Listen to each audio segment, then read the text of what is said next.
اور اپنے آپ کو ہلاک نہ کرو، پالنے والا بڑا کریم ہے۔ اس عابد نے جواب دیا، اے نبی خدا، میں اس سے ڈرتا ہوں کہ کہیں غفلت نہ ہو جائے اور میں اس حالت میں گرفت میں آ جاؤں اور میرا شمار ان لوگوں میں ہو جائے جو خدمت رب سے غفلت کرتے ہیں۔ پھر حضرت موسیٰ علیہ السلام نے فرمایا کہ بھائی، میں کوہ طور پر خدا بند عالم سے بات چیت کرنے جا رہا ہوں، اگر تمہاری کوئی حاجت ہو تو بیان کرو تاکہ میں خالق کی بارگاہ میں عرض کر دوں۔ عابد نے کہا، اے نبی خدا، میری ایک حاجت ہے اور وہ یہ ہے کہ خدا مجھے اپنی رضا دے دے اور اپنے سوا کسی اور کی طرف متوجہ نہ ہونے دے یہاں تک کہ میں مر جاؤں اور اس کی خدمت میں پہنچ جاؤں۔ حضرت موسیٰ علیہ السلام وہاں سے رخصت ہو کر واپس آئے، پھر مناجات کے لیے کوہ طور پر تشریف لے گئے اور وہاں پہنچ کر اللہ تبارک تعالیٰ سے کلام کرنے میں مشغول ہو گئے، اور کچھ اس طرح مشغول ہو گئے کہ عابد کی درخواست اور عرض داشت پیش نہ کر سکے۔ اللہ تبارک تعالیٰ نے خود فرمایا کہ اے موسیٰ، تم سے میرے بندے عابد نے کیا کہا ہے؟ حضرت موسیٰ علیہ السلام نے عرض کی، اے میرے پالنے والے، تو جانتا ہے جو اس نے کہا ہے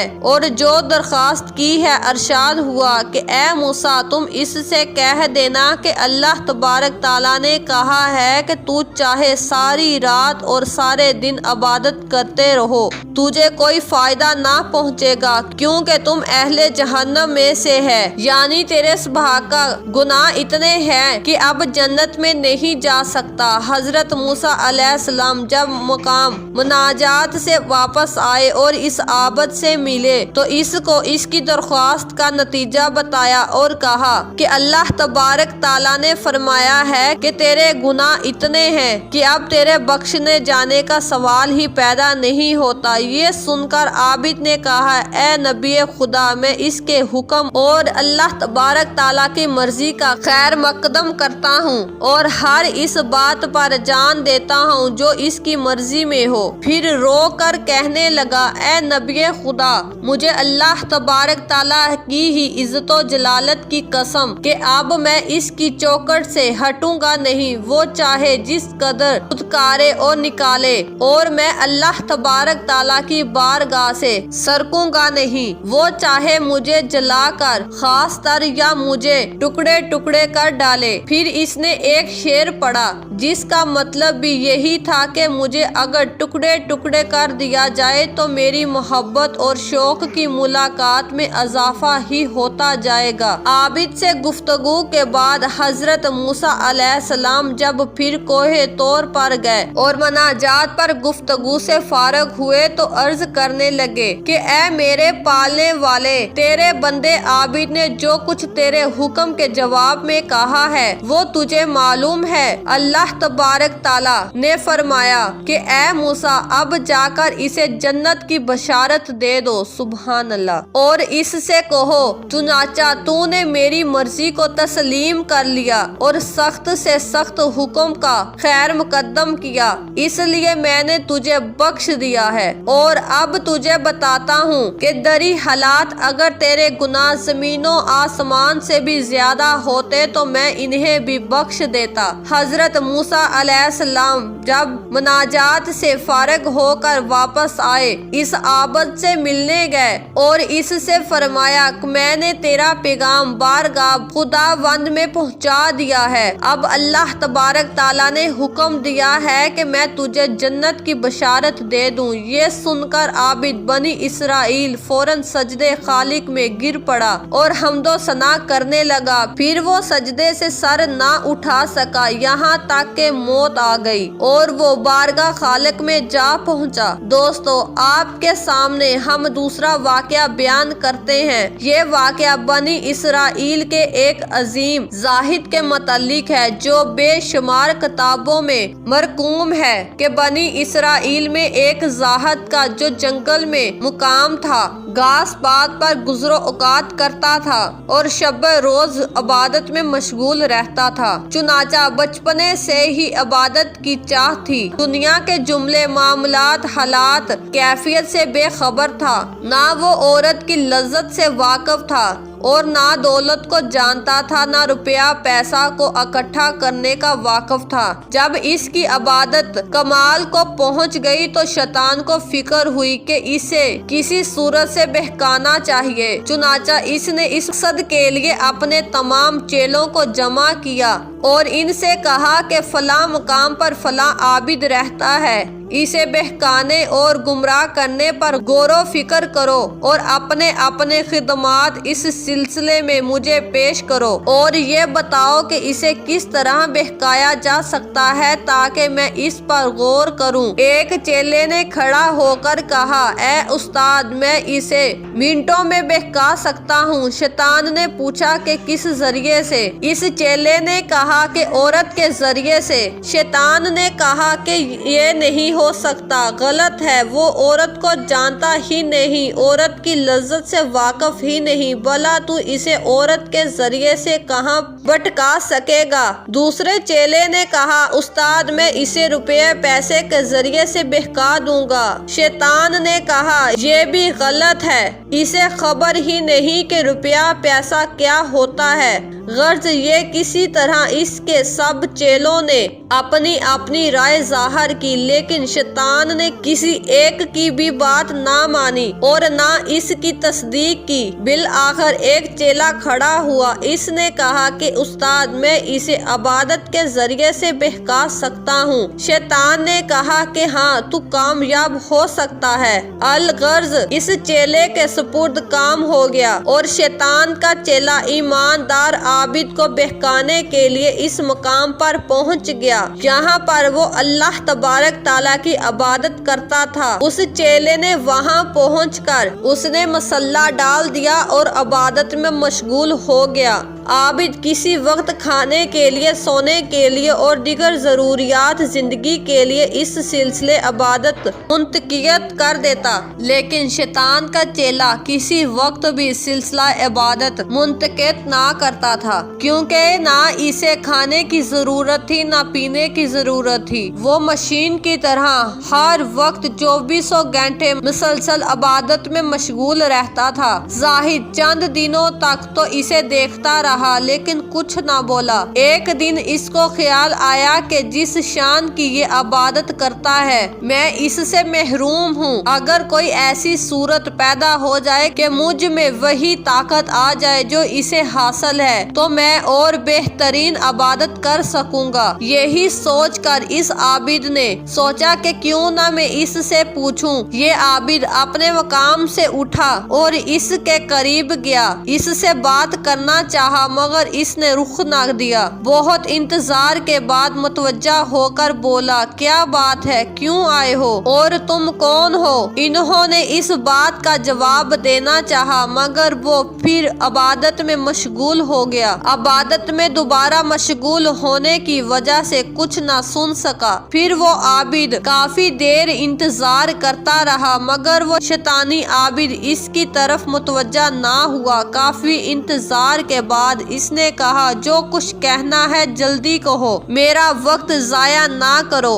اس عابد بنی اسرائیل نے کہا کہ میں یہ دریافت کرنا چاہتا ہوں کہ آپ کو عبادت کی یہ طاقت کہاں سے اور کیوں کر حاصل ہوئی، اور کیا یہ ہو سکتا ہے کہ یہی طاقت مجھے بھی مل جائے تاکہ میں بھی آپ کی طرح عبادت کر سکوں۔ شیطانی عابد نے کہا کہ ہماری خاص چیز ہے، ہم اسے کسی کو نہیں بتا سکتے۔ یہ کہہ کر وہ شیطانی عابد پھر عبادت کرنے میں مشغول ہو گیا۔ یہ بیچارہ پھر انتظار کرنے لگا۔ جب پھر متوجہ ہوا اس نے اصرار کیا کہ آپ ضرور یہ مہربانی میرے حال پر کر دیجئے اور یہ بتا دیجئے کہ عبادت کی یہ طاقت ہے کہاں سے حاصل ہو سکتی ہے۔ اس شیطانی عابد نے کہا کہ میں بتا دیتا ہوں لیکن تم کسی سے نہ کہنا۔ آپ بھی دینی اسرائیل نے اس بات کو راز رکھنے کا وعدہ کیا۔ اس شیطان کے چیلے نے کہا کہ سنو، فلاں بازار میں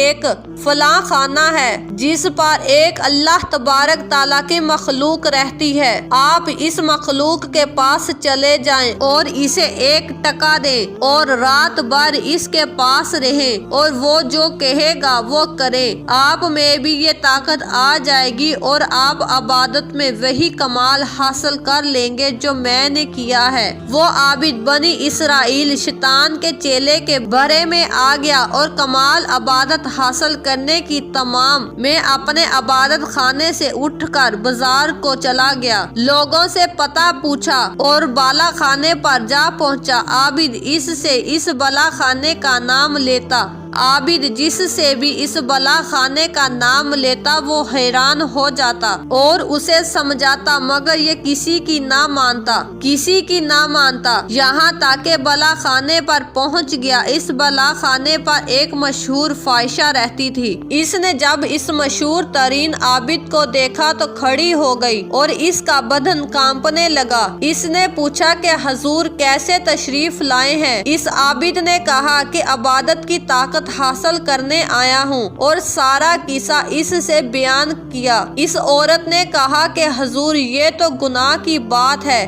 آپ کہاں آ گئے ہیں؟ اور اس نے سمجھانے میں اصرار کیا مگر وہ ایک نہ مانا۔ تو اس عورت نے کہا، میری ایک بات مان لیجئے، اور وہ یہ ہے کہ میں کہتی ہوں کہ جس نے آپ کو یہاں بھیجا ہے وہ شیطان ہے، اور اس کی پہچان یہ ہے کہ اب وہ آپ کو بہلا کر اپنا کام کر چکا ہے اور وہ یقیناً اس جگہ سے چلا گیا ہوگا۔ آپ واپس جائیے، اگر وہ اپنی جگہ پر مل جائے تو آپ مجھے جھوٹا سمجھے، اور اگر نہ ملے تو یقین کر لیں کہ وہ شیطان تھا۔ یہ بات سن کر اس کی سمجھ میں آ گئی اور وہ بالا خانے سے اتر کر اپنی منزل کی طرف چلا اور وہاں اسے اس شیطان کو نہ پایا، توبہ استغفار کیا اور پھر اللہ تبارک تعالیٰ کی عبادت میں لگ گیا۔ عابد کا بالا خانے سے اترنا تھا کہ ملک الموت پہنچے اور اس فاحشہ عورت کی روح قبض کر لی۔ حضرت موسیٰ علیہ السلام کو حکم پہنچا کہ میری ایک کنیز فلاں مقام پر مر گئی ہے، اس کی تجویز و تکفین کا انتظام کرو۔ عرض کی، اے پالنے والے، وہ تو ایک فاحشہ عورت تھی۔ ارشاد ہوا کہ وہی میری کنیز ہے۔ اے موسیٰ، اس نے میرے ایک عابد کو جہنم سے بچایا ہے، میں نے اس کو جہنم سے بچا لیا، میں نے اس عورت کے سارے گناہ بخش دیے ہیں۔ تو ناظرین، اب تیسرا واقعہ بیان کرتے ہیں۔ ایک روایات میں آتا ہے کہ ایک مرتبہ حضرت موسیٰ علیہ السلام مناجات کے لیے جاتے ہوئے ایک دریا کے کنارے سے گزرے تو اس پر ایک شخص نہایت بری حالت میں پڑا ہوا تھا۔ وہ اندھا بھی تھا، لولا بھی تھا اور لنگڑا بھی تھا، مفلوج بھی تھا، غرض یہ کہ مختلف عوارض و امراض میں مبتلا تھا۔ اس شخص نے جب حضرت موسیٰ علیہ السلام کو دیکھا تو کہنے لگا، اے نبی خدا، آپ خدا سے کلام کے لیے جا رہے ہیں تو اللہ تبارک تعالیٰ سے میری ایک درخواست بارگاہ خداوند کریم میں پہنچا دیجئے اور میری سفارش کر دیجئے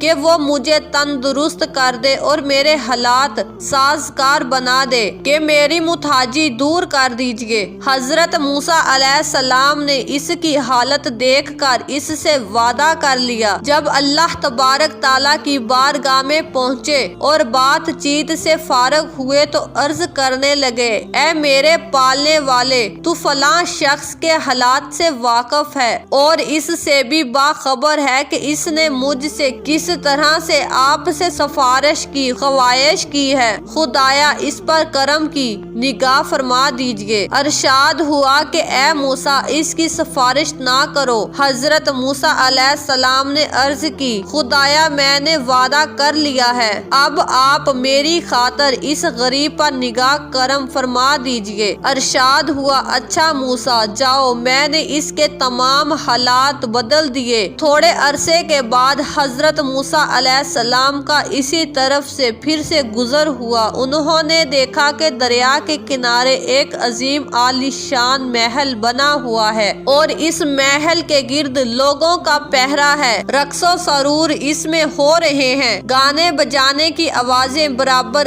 آ رہی ہے۔ حضرت موسیٰ علیہ السلام نے دریافت کیا کہ یہ محل کس کا ہے اور کب بن گیا، کہ اس جگہ تو کوئی بھی محل نہ تھا۔ لوگوں نے کہا کہ اس مقام پر ایک مفلوج پڑا تھا، اچانک اس کے حالات بدل گئے اور وہ تندرست ہو کر اس قسم کے عیش و عرش میں مصروف اور مشغول ہو گیا۔ اب دنیا کی کوئی بھی برائی ایسی نہیں ہے جو اس کے محل میں نہ ہو رہی ہو۔ حالات معلوم کرنے کے بعد حضرت موسیٰ علیہ السلام بامشکل دربانوں سے اجازت حاصل کر کے اندر داخل ہوئے تو دیکھا کہ وہی شخص جس کی انہوں نے سفارش کی تھی ایک عظیم عالی شان تخت پر بیٹھا ہے اور اس کے گرد فاحشہ عورتیں کھڑی ہیں۔ رقص و باسلوک جاری ہے اور شراب کتاب و عام سلسلہ چل رہا ہے۔ حضرت موسیٰ علیہ السلام کا جب سامنا ہوا تو اس نے اس کی طرف رخ بھی نہ کیا اور کسی سے کہا کہ یہ شخص جو آیا ہے اس سے پوچھو یہ کیوں اور کس کام سے یہاں آیا ہے۔ حضرت موسیٰ علیہ السلام نے فرمایا میرا کوئی کام نہیں، میں جا رہا ہوں۔ اس کے بعد آپ کوہ طور پر تشریف لے گئے۔ اللہ تبارک تعالیٰ سے فرمایا کہ کہو موسیٰ تم نے سفارش کا حال دیکھ لیا؟ عرض کی مالک ضرور دیکھ لیا۔ ارشاد ہوا کہ اے موسیٰ میں جس کو جس حال میں رکھتا ہوں وہ اسی حال کا مستحق ہوتا ہے۔ میں جو کسی کو امیر کسی کو غریب کسی کو مستحق حال رکھتا ہوں وہ میری نظر میں اسی کا مستحق ہوتا ہے۔ ناظرین امید ہے کہ آپ سب کو ہماری آج کی ویڈیو پسند آئی ہوگی۔ اگر آپ کو ہماری ویڈیو پسند آئی ہو تو ہماری ویڈیو کو لائک اور شیئر ضرور کیجیے گا۔ اس طرح کی ہماری ویڈیو دیکھنے کے لیے ہمارے چینل کو ضرور سبسکرائب کریں۔ شکریہ۔